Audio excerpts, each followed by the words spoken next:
Ken, thank you. Thousands were inside the funeral, but many more gathered around the city to mourn today. 24-Hour News 8's Tony Tagliavia joins us live with more on that story. Tony? Good evening, Brian and Sue. From a moment of silence to the sound of church bells to a procession right here in the heart of downtown Kalamazoo. So many came to mourn, many touched by Eric Zapata's service and his sacrifice.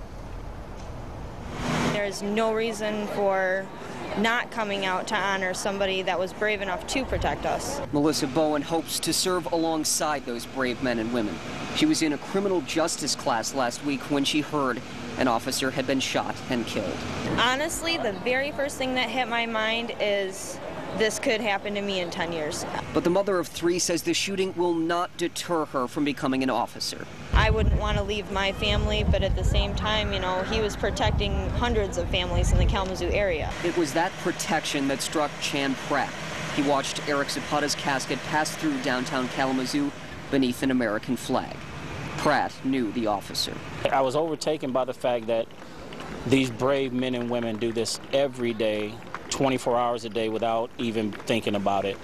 And they do it because they love what they do, they love their community, and they love exactly donning that uniform every day and making sure that you and I are safe. The procession was just one of a string of tributes across Kalamazoo, including an 11 a.m. moment of silence, interrupted only by church bells. Just out of respect for the young man. He ended up giving his life for the city.